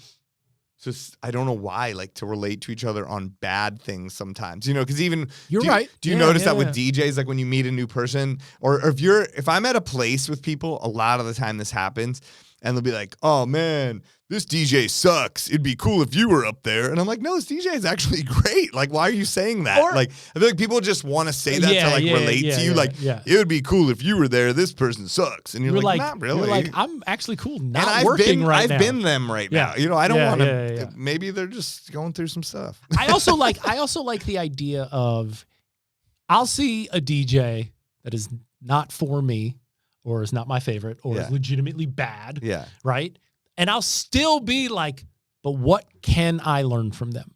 Is there something they're doing that has value? What can I learn from them? Playing some songs or something, And I really remember there was an issue back in Milwaukee where there was like a local guy, part of the local rap scene, and he was a bit of an outcast. He was kind of more in the artsy world. And a lot of people would be critical of him. And my whole thing was always just like, he's touring all over the world. You don't have to like his music, but he's clearly doing something right. What is he doing that you could learn from? Just focus on that. That is true. I understand he's not your favorite. He's never going to be your favorite. When people get bigger, people want to tear them down. There's people that I've been like, oh, that person's cool. And they're like, no, they don't even do their own stuff, or they don't even do this. Or they always want to point out that what they don't do. Yeah. I'm like, well, they're really doing a lot of good things. But what are they doing? Yeah. Maybe they're not doing it all. Right. But maybe they're doing something. And Let's honestly, learn I'm from cool that. with that. I'll have somebody do that part for me so then I can do the other things. I'm confident in my skills. So like, people... You know, it's like there's sayings like that. When you're like a valley, people want to build you up. When you're a mountain, people want to tear you down. Okay, you know, and it's like that's why when artists like, I've known about that person since the beginning. They used to be cool, now they suck. And it's like, oh, they're the same person. I hate that so much. But that's what it is, the human thing. You're right. Like, you're right. I don't know why. I hate that so much because it's like, I love this person. I love what they do. And then the minute they get popular, like, oh, man, no, I don't like it. And it's just like, and really, it wasn't about the artist. It was about that person having this thing that they thought made them special. Yeah. They were in the club that not many people were part of. And now everybody's in the club. So they have to pull themselves out of the club. And my whole thing is always like, I'm so excited that person is successful. Me too. They figured it out. They do cool stuff. Right. And they got paid. Yeah. And they get to eat. And they get to do more cool stuff. Like, I agree. I want to see those guys win. The ones where everyone's like, oh, their first album was incredible. Like, I hope they get to make a third, fourth, fifth album. But it's a skeptical thing. Even with women DJs, like everybody's going to look at a woman DJ first off and go, there's no way she's doing that, or she hooked up with somebody, or she sucks. When in reality, that's not the truth. You know what I mean? Like maybe that could be true about guys or girls, but it's like, absolutely. I think it's a hard, it's just a funny thing that people do. I don't know why. Yeah. I don't know. I look at the people that I'm maybe, not a fan of. And even then I'm still trying to be like, and it's not like, this isn't me being, and he's a nice guy. No, this is a selfish thing. They're still doing something that I can learn from. Yeah. What are they doing that I can learn from? There's something interesting. There's some technique. There's, something that I haven't either tried or haven't tried in a long time. Yeah. And maybe I should revisit. What are they doing? Yeah. Because clearly they're doing something. They're there. I know. Exactly. So, that's the truth. I don't know. I always look at like, what can we learn? Yeah. I mean, okay, question before we get out of here. I mean, I feel like let's go a bit longer because this is the interview that was not really an interview. I'm sorry. It was, to me, great. I loved it. I don't know about you guys listening, but I got a lot out of this. You gotta ask me at least one question so it's officially an interview. But I feel like, but just know this is how me and Spider really are in real life if we sit down and talk. Oh yeah, if we see each other outside like the Ace Hotel or whatever, we'll just talk forever. Yeah. Like also, I think like I said, I just listened to our podcast that we did 4 years ago. And there was so much cool insight, and you gave so much cool insight into what you had been doing then and how you built your sets, being on tour with Pink and Cher and all these cool things. So I think people should go back and listen to that if we don't get into that. It's really, there were some important, cool things said in that. Cool. But before we leave here, I do feel like there's some stuff I want to know, a follow-up to that stuff. Like, because you were talking about sets you were doing in 2018, 2019 then. It was crazy. And now, like, you're headed back on tour with Pink, right? You're going to go to Europe and the U.S. in summer and fall. You are going to, like, I want to know about, like, you mentioned me before even, but I want to know about, like, the edits you're doing and all of those things. So, So he's on tour. World tour, opening for Pink. He's been obviously he's doing something right. In the same way he said it, he gets brought back all the time. They all love you. I see the feedback from the crowds loving you and all that stuff. So first off, what type of edits are you doing for the Pink tour, and how do you approach your sets and put them together and learn from them each time? Sure. Okay, so I am one of the few people that put sets together ahead of time. Yeah. I love to do that too. And I feel like a lot of times people will be like, I never plan a set out. And I'm like, yeah, but you're in front of a stadium. You're right. But sometimes I feel like this is code for I'm too lazy to develop my own opinion. And so I'm just going to defer to being like, I don't do that. I'm too cool to do that. I'm just going to feed off the crowd. And it's like, why not do both? Right. Yes. Why not build a set so you can make sure that you're presenting your most interesting, creative, bombastic, the thing that someone's going to make sure that they pull their camera out and film. Yes. You want to make sure that that thing you worked on is in the set. Yep. Otherwise you forget. Otherwise, just winging it all the time. A lot of times people just go down the same mental roads and they're just like, I know what works. I'm just going to do that thing. I'm never going to try to push any boundaries. I'm never going to try take any risks.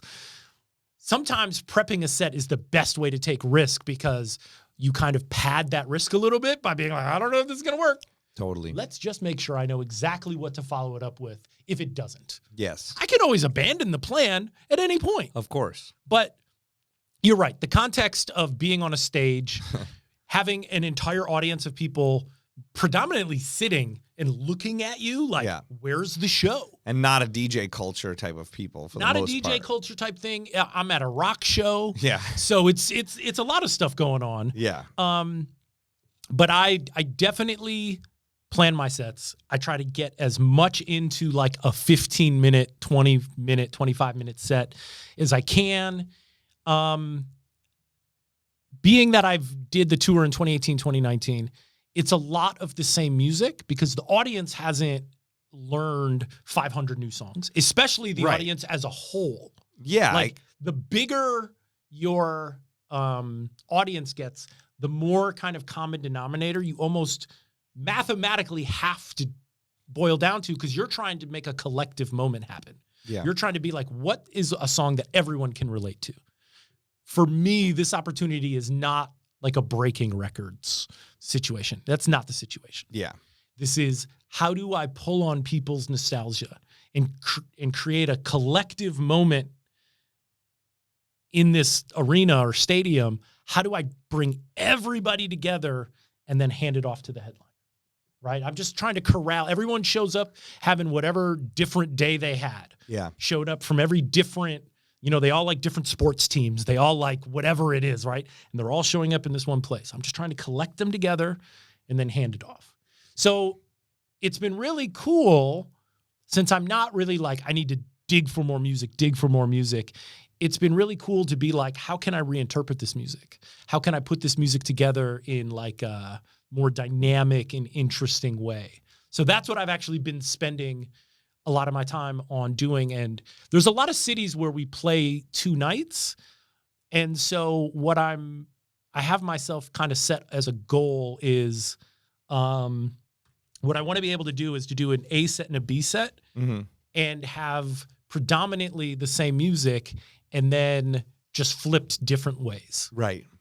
Different ways so that people are getting the same quality of show. I don't want there to be an A show and a B show where like the A show is like clearly better than the B show, because who wants the B show? Of course. Like, I'm trying to come up with enough content material to play, to essentially be 2 DJs in a way, right? Yeah. Of like, and so if someone comes for both nights, they get a different experience.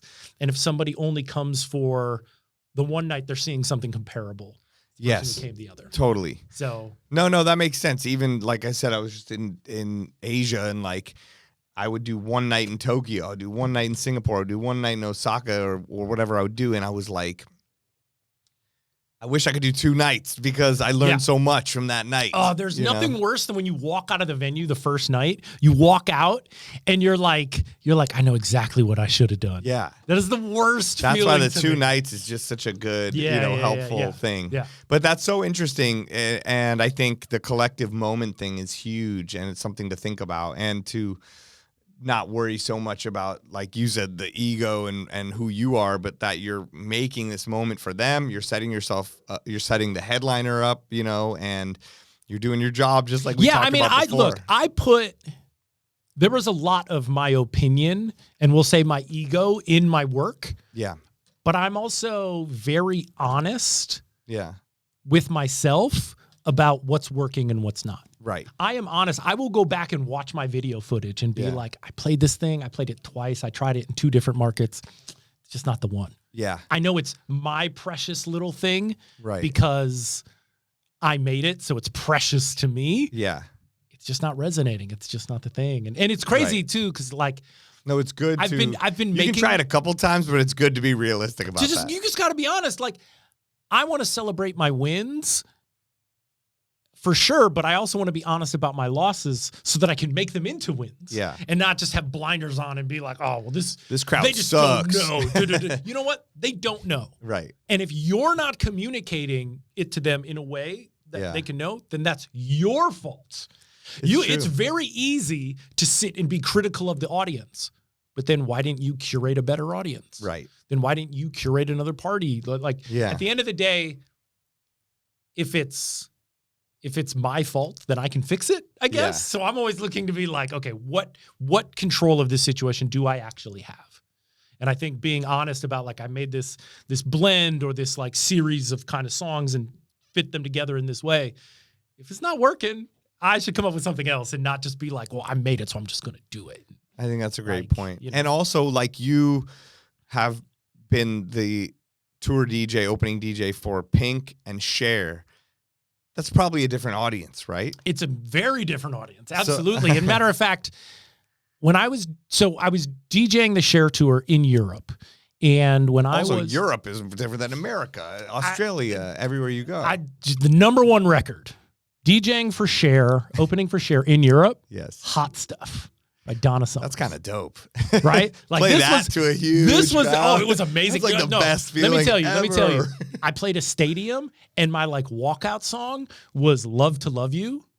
But like That's the like long amazing. version with that woman's voice. Yeah. Right? Like right up front. Like, give me like goosebumps thinking about it. Hearing it in the stadium, I was like, This makes me happy. Oh my God. That's amazing. But it was also like the right record at the right time for that audience, right? But just, hearing that voice. How dope is that? Not playing a remix, not playing an edit, just letting that voice just echo in this thing as people are like walking in. It's actually a little similar to what you were saying with your Netflix event. It's actually important for me not to pull at people's attention too much when I play my first early set before any of the opening bands. Right. And this is me understanding the fluidity of DJ gigs, right? Yes. Of like, this is not my moment to tell everyone to put their hands in the air. That comes later. Yes. People are literally looking for their seats. Right. They're like figuring out where to put their popcorn or like where the bathroom is. I'm trying to set the tone of what we're doing. I'm kind of playing music that shows the range of what I'm going to be playing. Like I'm setting up all this stuff. So when I do the later rah stuff, people understand it. And it's a good point. I am talking to them on the mic early. Right. So when I talk to them on the mic later, it's not, where's this? And it's funny because people don't post those parts on social media, you know, so nobody gets to see that. Nobody gets to see like how to maneuver that situation. Yeah. And especially now that since laptop DJing became a thing. Yeah. When we were all vinyl DJing, we were like, I don't want to carry that many records. Let me book an opener.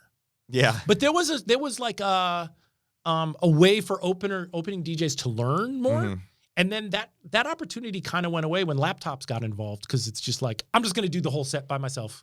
Oh, yeah. And so we kind of there's like a gap where we've kind of abandoned that. There's just not that opportunity to have the opener learn how to do it right. And then we want to sit later and be like, why didn't you learn how to do it right? And we're like, well, that's maybe our fault. Yeah. Right? Like maybe that's our generation's fault. Yeah. Right? Because we were too efficient. Yeah. We solved the problem ourselves, but we never taught them. That is true. How to maneuver that situation. But so the Cher audience was definitely different. It was older. It was a sit-down audience. It was an audience even to Cher's age. I actually thought there was going to be a larger gay audience and a larger young audience at Cher shows. At Cher, and it wasn't that case. It's like her OG fans that are still around. There were a number of people there who were there to see the celebrity Cher that they've seen on TV. Right. It's not even necessarily a music thing. Yeah. And who cares? Everyone's there. True. Everyone's having a great time. It's an incredible show. Yeah. But I had to adjust how I was DJing. And the thing that really worked is what I consider family disco. But those were actually the big records. Like Donna Summers, for example, I didn't know this until I kind of dug in and did the research. Yeah. But she broke in Germany first. Okay. Through Giorgio Moroder. Oh. Right? So that came up there. So she was bigger in Europe, it seems, than she was in the US. Crazy. So I didn't necessarily know that right off the bat. Yeah. So, my set developed and evolved. But again, that comes from me playing my set and looking at the audience and not being super wasted or super high. Yeah. Using sticky notes on my computer and actually taking notes while I'm doing my set. Really? The digital sticky notes. Yeah, the digital stickies. Yeah. That's crazy. Or because I'll just leave it open on the side and be like, okay, especially if I'm tweaking edits to be like, okay, this needs more trebles, the vocal was too loud or whatever. I'll just quick take notes. Or what I do is if it's the later sets and it's kind of hectic, I just drag them on my desktop. Yeah. But then before I go to sleep, I look at my desktop and I'm like, okay, why did I put this here? And then I make the note after the fact. Right. Right. But if I know it's on my desktop, then I know there was something. Yeah. And if I do it before I go to sleep, I will remember what it is. And that way I wake up the next morning and I'm like, okay, here's the stuff to fix. And good tips. I edit my edits aggressively because sometimes it's like a comedian workshopping a joke. Yes. It's not that the joke is wrong. It's that the timing isn't there yet. Yes. You haven't packaged it in the way to deliver it.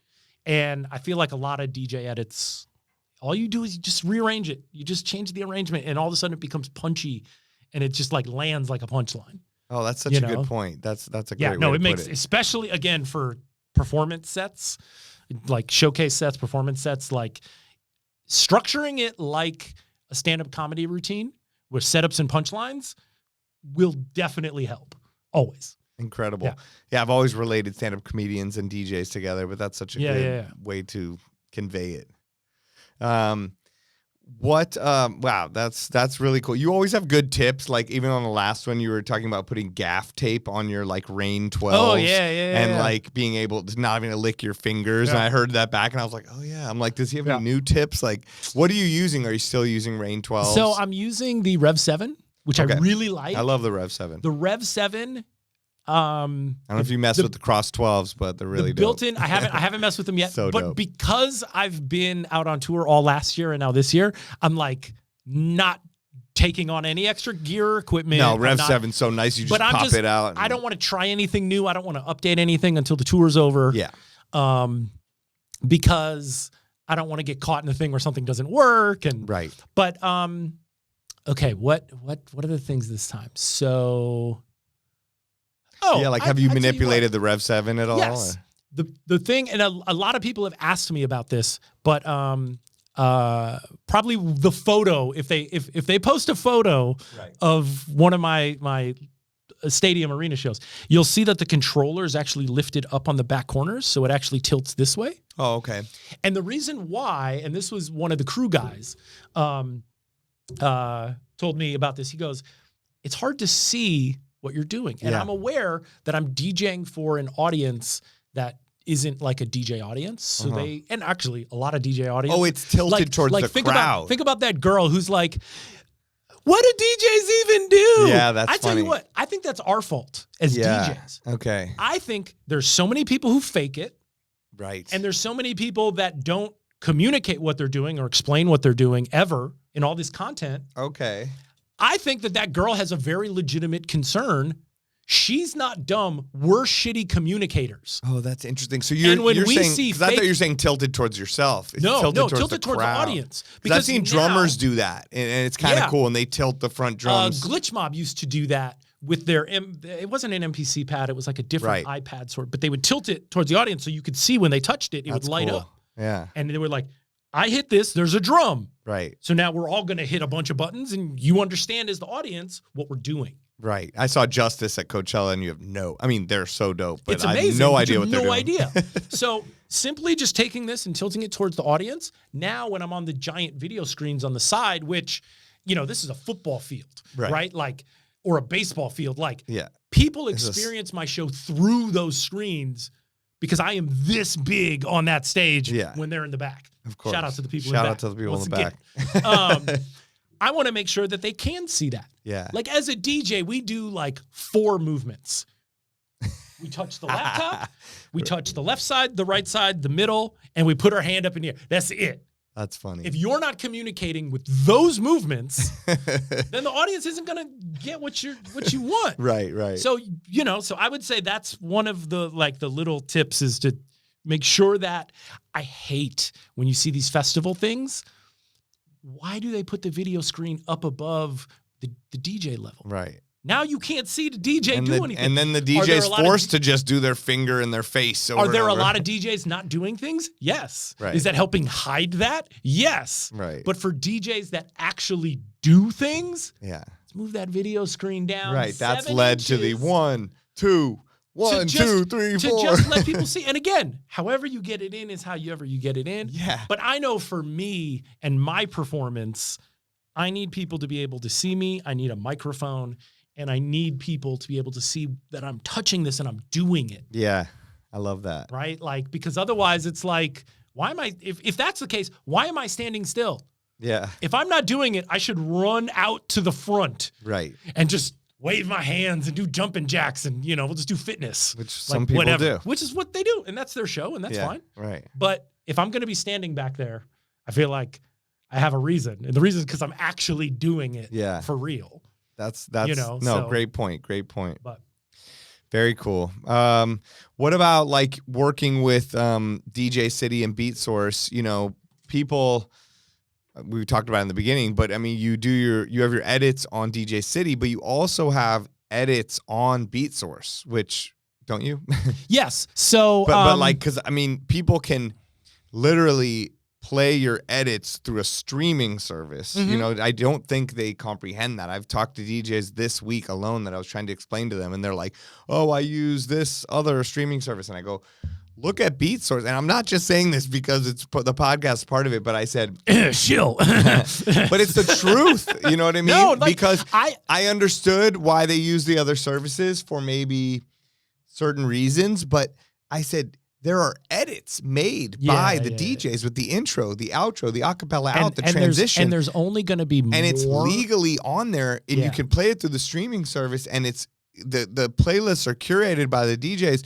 So, like, I think that's really dope, you know? So I'm there are only going to be more of those things as time goes on. Right. I mean, what I love about Beatsource is it's so future looking. Right. I do understand there are certain people, it's not the product for them right now. Right. But moving forward in the future, 10 years from now, yeah. What was DJing like 10, 15 years ago? Right. 10, 15 years from now, who knows? I know. But I feel like Beatsource has put itself in a place where we'll have a context going forward. Yes. Right? It's not going to get phased out. If anything, it's barely phased in. Right. At this point. Like, we're just at the beginning of a new thing. Yes. So yes, I do edits for the back end of Beatsource. I coordinate the edit team for Beatsource, so I kind of oversee the small group of guys, and we are just going through and just creating this entire catalog of DJable edits. Right. We're focusing right now on all the intro edits to make sure that when you have the song that needs to get played, and it's just like a general party song. Yes. That it is there, and that there's an edit for it, and that you can just throw it in the mix, nice and easy. Yeah, whether it's Luther Vandross or Kendrick Lamar or Pitbull. That's the goal. And, you know, we are doing, tens of thousands of edits. That's insane. Like, it's when you think about all the different types of DJs and all the different standards, like it's a lot of ground to cover. Right. And that's what we have been working towards. How do you do that on the road? Like, how do you continue that work on the road? So we work off of, we have like our kind of chunked up assignments, and then you're doing the edits in the hotel rooms, on the bus. Right, because there's so much downtime on tours. There's being on the road is, it's like whiplash. It's like the loudest, most exciting experience. And then it's the quietest, most lonely experience. Like, it really can be. I It's know. like, That's it's what I was so loud. And then 20 minutes after you're in the club, you're in your hotel room by yourself, and it's just quiet, and you're I was describing it to someone like that. I said, it's like you're in like the Millennium Falcon, and they put it on the light speed, and it's like, bro, and then it stops, and you're just like in space, all slow, and you're like, what do I do now? Dude, like, and like your ears are ringing, like a great, right? That like is such that's a great how I analogy. feel, and that's why it's such a strange life to live, mentally, like, and the whiplash. whole mental health thing and all that stuff. It can drive you pretty insane because. And everyone else like, you get to party, dude. And it's like, no, you don't understand. Like, it's a lot of ups and downs, and it's the whiplash, and that's you go so fast. You're literally going light speed, and then you're completely stopped. And like, nothing is supposed to, like, that's like inertia or whatever the word is. Like, nothing is supposed to do that. Like, you know what I mean? Yeah. That's how things get broken. Yeah. So, it's like if you do this in the water too fast, you get the bends. Exactly. It's like getting things the bends. break. You know what I mean? Like they crash. That does. So as a person, you have to be able to acknowledge that and deal with it in certain ways, and people don't realize that. I remember, I think it was maybe 3 weeks into the Pink Tour in 2018. And this was the first big tour I'd ever done, the first bus tour.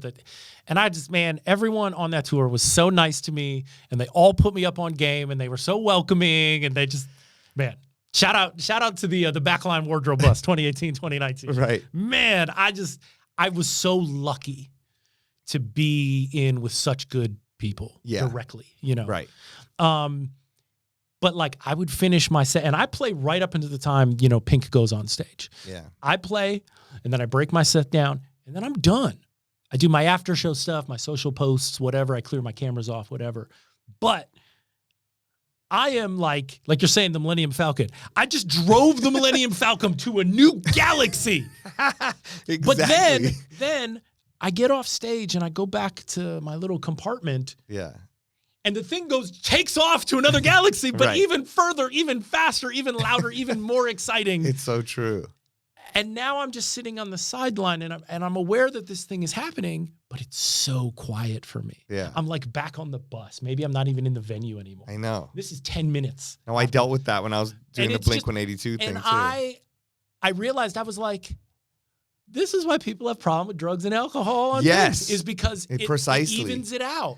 Yes. It makes the highs a little less high. It makes the lows a little less low. And it's just like, it just kind of You see a lot of the people at the end of the show get super drunk or high or whatever it is. I'm not a big drinker or smoker or anything. Yeah. So like that wasn't part of my, coping mechanism toolkit sort of thing. But immediately I was like, I understand why this happens. 100%. Like, I was like, I know, people can get swallowed up by this because it's intense. Yeah. So if you ever get that opportunity, guys, just realize what you do on stage is probably not the challenge. Right.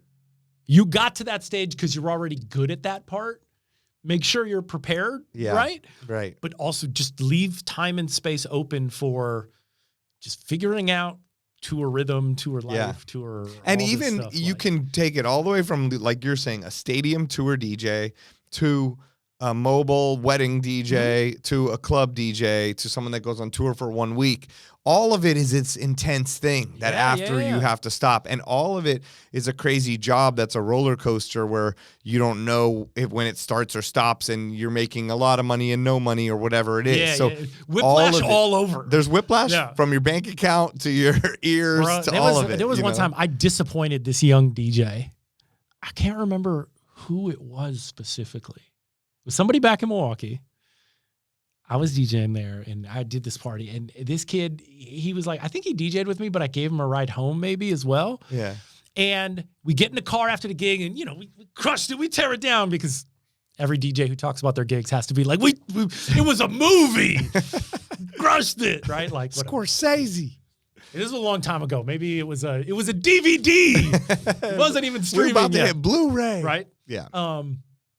But I get in my car, and I remember I had NPR on in the car, and he was like, what are you listening to? Like, he thought it was like so cool. We was in the club playing all this dope music and da-da-da. I was like, yeah, I had enough music today, man. And we just sat in the car, listened to NPR, and I think I broke the mental image he had of me. He was like, after party, and I'm just like, NPR, bro. That's hilarious. I think I like. Yo, I think he was genuinely give me some pizza and a podcast, and I'm good after. I'm good. I'm driving home, and I'm going through my downloaded YouTube videos for the day on like the news. I'll watch Mojax talk about something. Yeah, Mojax. Like, same thing. Yeah, just mellow. Yes, loud time. Like I love the loud. I also love the quiet. Totally. But you have to know how to actually acknowledge it and balance all those things in your life, because I do think that's why people go in these deep, dark places. Sometimes people get stuck. I think they get in over their head and they just get stuck and they don't know how to get back out. And I feel like that reminds me again of that thing I was talking about with the Twitch shows and people going right back into their work. Right. Was people had found their way out. They had found their way back to this thing they were passionate about, excited about, and it showed in their work. Right. They became good DJs again. Right. And we were all level. You know what I mean? It was, you were on the same plane as a Jazzy Jeff and a D-Nice. And if you were passionate and had something to show that you were excited about, people responded to that. We were all interacting with each other. We were all in each other's chat rooms. People that didn't know each other. What a moment. It was so evened out. And I feel like we lost the potential good momentum we had. Right. And there's just the outside world pressure just came back in. Yeah. It just flooded it in and messed it all up. And I'm not saying people shouldn't pay their bills. I get it. Yeah. Like, people got families and kids and bills and all that. Just don't forget. Like many times I've actually, since everything opened up again, I have actually had to remind myself, just going in and out of my daily life, I had to remind myself what it felt like to be in a space where I was like, I feel like I'm on my own time. And the world is finally not rushing past me. Yeah. And I don't know if you've been here your whole life, so maybe you don't feel that way, but LA feels like it is always rushing past you. Yeah. If you take a day off, you're like, somebody's doing something to take my spot right now. Like, do you know what I mean? Like, it's a fast pace. But I think that it's a matter of like setting boundaries with yourself. I think I'm bad at this. Not being hard on yourself. So what? The world's going to go by. You know what I mean? You just have to be okay with those things or not. But that's not why people come out to LA, right? They come out to LA to catch up with the world. True. But right? And a lot of people out here, that's their thing. And so I definitely had a moment where the pandemic was happening and I was very specific, like this moment, this thought to myself to just be like, I know how good this feels in this moment, even though it took a lot of mayhem, like actual mayhem in the world, right? Yeah. But I was like, I finally feel like I'm really in touch with myself and with this moment that's going on. And I felt like I had a good moment to assess myself without all this like comparison and because nothing was happening anywhere. And it was like a really clear moment for myself. And I've tried to hold on to that and just think back to that to be like, okay, that's not the situation anymore, but what can I pull from that? And I think a lot of DJs found that moment of clarity in their DJing by creating their own context on Twitch. Yeah.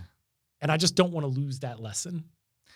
I think I don't want to have to have a bunch of people die and a bunch of jobs to shut down for us to teach that lesson again. Right, like the worst thing that could have ever happened that led to some good things. So maybe we can get back to that point without having that. And there are some DJs that have held on to it in a sense, like a Scratch Bastard or Four Color Zach or different people. Yeah. But and I'm not even saying the Twitch thing I know. I'm just using that as an example. I think that, but it does apply to everything, you know. Just create something that is yours. I guess that's the thing. Create something that's yours. Yeah.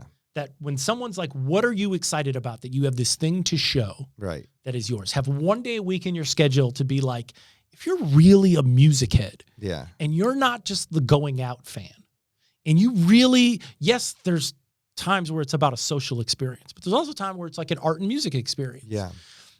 And if you're an art and music person, save a little space to delve into that world. Right. Because you'll feel better, even if it doesn't make you any money.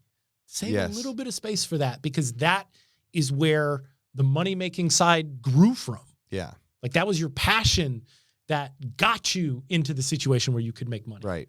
So even if that side doesn't make money in the short term, I think long term it has good effects. And don't be afraid to be yourself. Oh, dude, there's nothing. There's nothing worse when I see a DJ and I'm just like, I will never remember anything. This guy's doing a good job and it's perfectly fine. But it's just like other things. I don't understand anything about this person. Yeah. And a lot of people would be like, you're not there to be a person.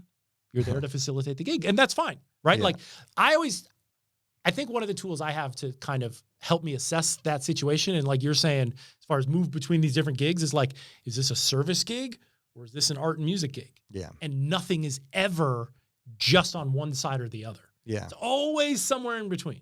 Right. And I know the internet doesn't deal with in-betweens very well. They're like, it's got to be this way or this way, and this is the right way or this is the...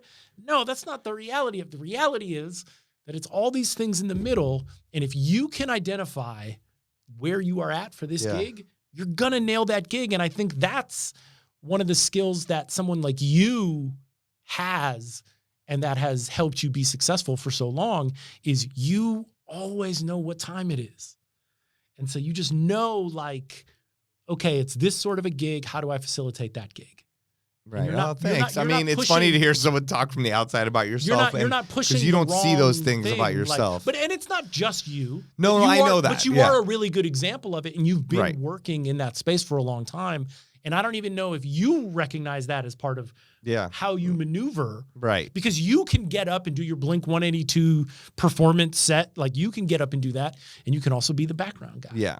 And you can do both with skill and finesse and style. Like anybody can get up and just fill the time. Right, Can you do it with style? Well, thank you. With personality, with some vibe? You obviously have that too, and that's what has brought you to all of these different points in your life and all the things you're doing, and from the even making all the edits that everybody's playing to performing before Pink and Cher to doing the nightclubs, doing your residencies, even Twitch, all of it. Even doing the edits between Beatsource and DJcity edits, and then doing my own stuff. That's what I'm saying. They are very different. Right. My own stuff has like detail work, and it works for me. Yeah. And that's when I share those with people, when I send those out to people, like, there are definitely times where people are like, I don't get it.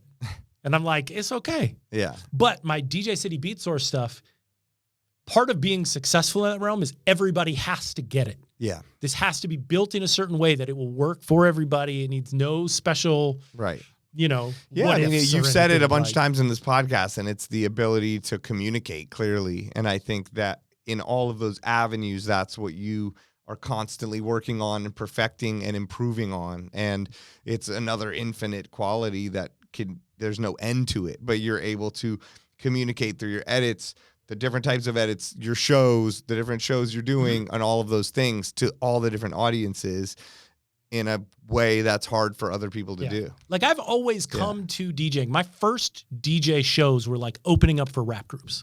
Right. So it was always on a stage. Yeah. I had to figure out how to do clubs later. Yeah, I know what you mean. And initially, I was not particularly good at doing clubs. I really had to figure it out. But I think a lot of it came down to just really watching carefully and just like assessing carefully, going and watch other DJs. Yeah. And being honest enough with myself to just be like, I don't think I have this figured out yet. I need to do more work to figure this thing out. I still do that as much as I can, or if I'm in Vegas and I have a gig on a Friday and a Sunday, I'll stay in town. I'll go out to a few clubs on that Saturday. See what's day and night, and be like, oh, I didn't even think about that, or that's cool, or that didn't work, or that did work, or that's great, or why is this person so big, like you said, or like there's just so many options that don't get like I was thinking the other day. Remember when we used to play on vinyl, right? And we would we'd play on vinyl and we would play the instrumental, and then we would flip to the second copy and play the vocal version. Yes. We had all these gaps in the set. Yeah. And the pacing was different. Yes. With laptops, we filled in all the gaps. With pre-made edits, we filled in all the gaps. Yeah, there's no gaps. Right? And it feels very much like a TikTok sort of thing. Right. But what if in this modern context, we went back to blending in the instrumentals and then the vocal versions again. Yeah. But we talked and communicated in those gaps, but in the club. Right. Right? Like, what if we set up our shows just to have a different pacing? Is this going to work? Is this going to fail? Who knows? I mean, maybe this will work for some people and fail for others. I consciously do that sometimes. Like, I'll know, okay, this edit is 8 bars. I'm going to do 4 bars, echo the other one, leave a space for myself to say something about the thing, and then boom, go into it. Or like I worked with an MC a week or two ago, and I was like, yo, I'm not trying to like stifle you or diss you or whatever, but don't talk over everything. Like, give yourself breaks and give my music breaks, because there might be times where I want that silence or I want something to happen. Temper you don't need to go over every single thing and tell people to constantly do things, but I want you to help the set, and we worked together good, and he was great. It's one of those things where that's actually his role to be the backup. Yes. And that's he played such a good role, but it's hard for those people to do that. Because a lot of time hosts go out to the front of the stage and they think it's about them. No, and this was he was good. I told him let me tell you, I had the worst MC experience, and I was kind of such a jerk about it. So I was doing this show, and I knew I was opening up, and I knew that they were going to ask me to try to DJ for these other rappers on the lineup. I had a PC laptop at the time. I didn't even have a MacBook. This is a long time ago. Right. And whatever. Shout out to my PC MacBook people still in the club with their Lenovo's. Let's go. I took this. This was a long enough time ago where people were still showing up with their show CDs. Yeah. I took my CD-ROM drive out of my computer and I left it at home. So that way, anyone who came up to me, bro, can you play my beats? Sorry, bro. Can't play. Because I wasn't booked there for that. I was booked to open up and to do my but I knew I was going to try to get roped in. Right. So I was like, I am unaccessible for you to rope me into this. You got no CD-ROM, son. Right. But then they had this host for the event. Right. That thought he was going to just yell over my whole thing. Right. I definitely just kept playing really fast, hard records until the guy got tired and sat down. And then I started my show. Oh, that's hilarious. So I spent about 20 minutes and the guy was just like, All I Do Is Win came out, right? And he was like, you got to play All I Do Is Win. We got to do the hands up. Yeah. And I was like, bro, I'm DJing out here for like an hour and a half. Right. What are we going to do after that? Yeah. If we do that now. Yeah, you want the peak of the show 4 what minutes are we in. going to do after that? So I literally just waited until the guy got tired and I saw him sat down. It's like a boxing match. And then I just did my show normally after that. I literally just stopped. And I went from playing like dance music to like rap music. And I did my show. Like it was like this endurance test to like get the guy to like chill out. He's back there with like an oxygen mask. Yeah, that's crazy. So like, you know, it's hard for everyone to know how to play their role. Of course. Right. And so it's and everyone has different experience and it's like playing with musicians and all that stuff. But one thing that we learned from Twitch was that talking to the audience in that context is something that people really connect to. Yes. People really connect to that. Especially because they're not in a club. They can hear everything you're saying. And I think as our culture changes and the club world changes, the club might be facilitating different experiences. It's no one goes to the club anymore to find out about new music like they used to. Right. I know that there are people once in a while, DJs should be breaking records and for the most part, the crowd is teaching us about the new music because I'm like, wait, what's the Bryson Tiller song? Oh, everyone wants to hear that? Okay. We used to find out brand new music from record stores, right? Like it would come through these channels and we would be the first to get it and then we would present it to our audience. Right. And like this. Now that the audience and us find out about music all at the same time, that part of that service, it just doesn't exist anymore. It's not that DJs are doing it wrong. The world has changed. Yeah, and people get it on their phone in 1 second. People's context, they're not looking.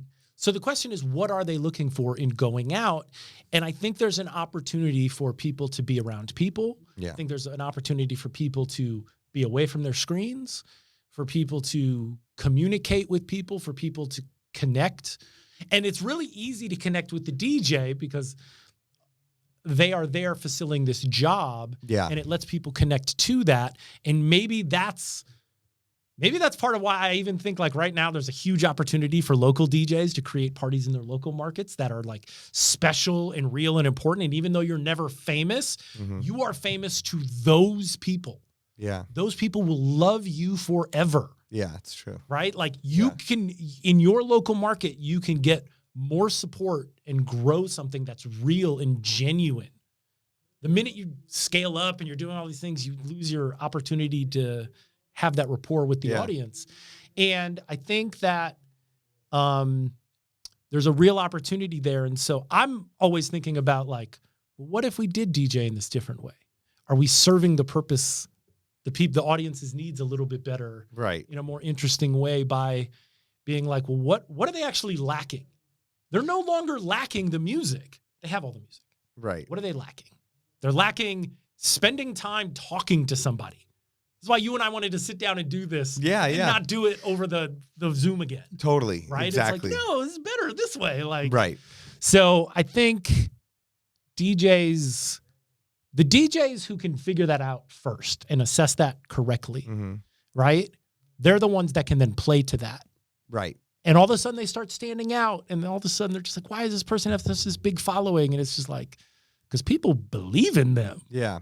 And it goes back to the communication thing. Like you're saying, like I watch some DJs, a lot of DJs put out videos now and they'll do these routines. And sometimes you look at the routine, you're like, that was cool. But like, how is that translating in a club? Everyone probably just want to see it in front of time. I want to see it in front of people. Yeah. Like that probably like, but also sometimes they do the things in front of people and you're like, that should not be done in front of people. I have always. But then sometimes I see other DJs that are able to come up with these routines that translate properly in a dance club and are able to do it all. So it's a fine line of that communication and those things where it's like, are you just doing that for a weird video or are you actually making that happen in a club while doing the artistic DJ stuff?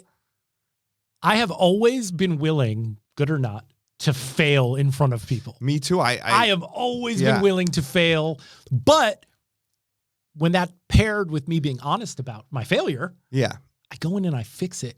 and I do it a different way until it works. And I'd rather fail in front of everybody because it's more fun. Like when I was failure is interesting. I DJ'd at the Kings game, and then they're like, some like they didn't say this, but some other DJs I talked to were like, "Oh, you just do a pre-recorded set. It's so much better," And I'm like, no, like that's not. Why am I doing? I would much rather make the most difficult set ever and screw up than do a pre-recorded set. It's so much more fun. I won't have any of that buzzing and that feeling inside of myself. There's no if I'm stakes. not like, here we go. I gotta. Up there's that edit. Boom goes here. Like. But the problem is because we examine everything through the curated screens. Yeah. Right. We're always being compared to these curated things, and that's why I'm saying if we can convince people to. If we can convey how passionate we are about it to an audience, they will believe us and they will find something that they are missing. Yeah. Right? They are missing because it is about sharing the passion with each other. There was so much fully contrived, controlled by marketing, dispassionate, it's all there and we're bombarded by it. Yeah. And I think like if you're scrolling down a website, do you see ads anymore when you scroll down a website? Unless it's the weirdest thing I've ever seen. I don't see ads. Like they're there. Right. I don't use ad blockers. That's or whatever. That's why they show you this weird. Where you're like, what am I looking at? We're so good at ignoring them. Yeah, true. Right.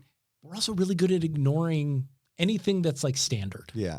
Because we're just bombarded with it over and over and over again. And this is like, I think the thing that really stands out now is like, that's a real fucking human being. Right. Right? Like, that's a real person. Yeah. And wow, that's refreshing. Yeah. There's a real person. Yeah. I think James Hype is someone who does that well.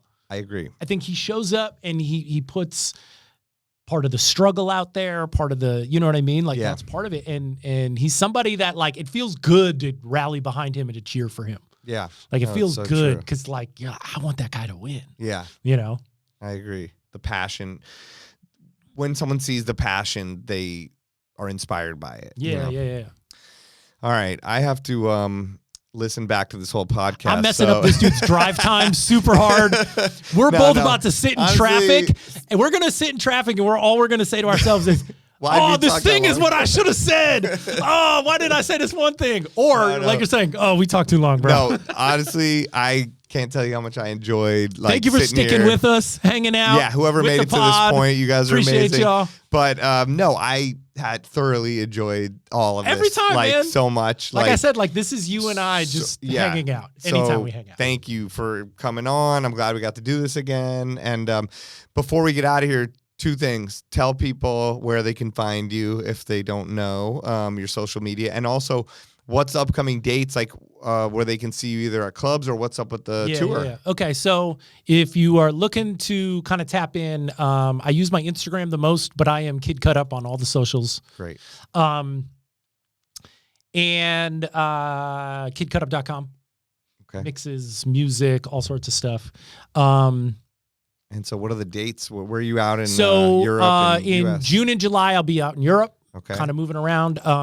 Check, I think it's called Pink's page for the, like her official website for Pink. I'll be back out on tour with Pink opening up. Okay.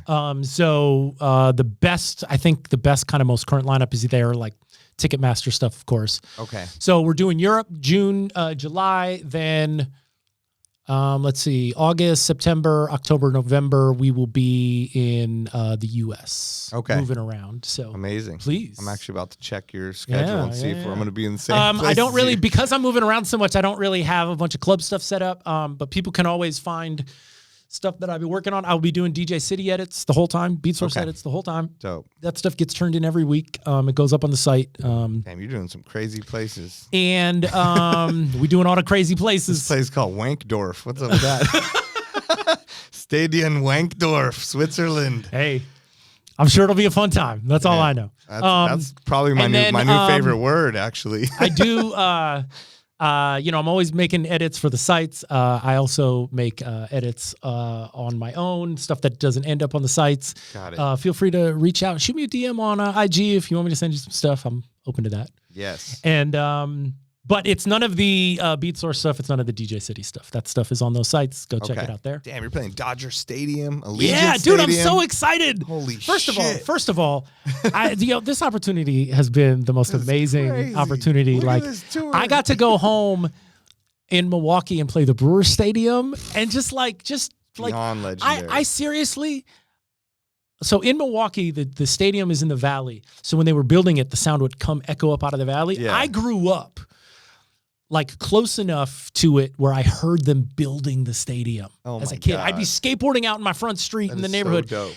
I heard them build, and then I got to play at the stadium, and like, it's special, man. Like, it matters. So special. Like, I'm like, am I here on that date? I'm coming. That's so dope. bro, absolutely, man. Let me know. I was just looking. I'm like, damn. But so you're in Vegas? but yeah, Wow. so that's the stuff cool. to find all the stuff. Incredible. Yeah. Well, yo, thank you so much. No, thank you, for man. all your insights. I think, the way your brain works is really special. And when I listen For real, good and bad. in a good way. When I listen back to the last podcast, I was just like impressed at a lot of the things that you had said. Thank you, man. And like, I even made a clip of it, on Instagram today, because I'm like, oh, I don't know if we posted this, and then today, no change, like, so great. So thank you for coming on. Thanks for taking the it time. doesn't take 2 years for him to have to revisit it. 4 years. Anything that's interesting, clip it, tag Beatsource, tag Yes. DJcity, tag Spider, tag me. Do that. But I'm actually curious if anybody thought any of this was interesting. I mean, no, some you know, other people clip tagged it, us tag right us. before this. Like, Yeah. let me know. Like, all right. Well, the DJ Spider podcast presented by Beatsource, KidCutUp. Thank you so much. Thank you, Spider, for doing the podcast. Not just having me on it, but for doing it week in, week out, providing such an amazing platform. Thank you. Thank you. We all benefit from it. Thank you for having me. Yeah. I appreciate it. All right. So, Peace. peace. Later.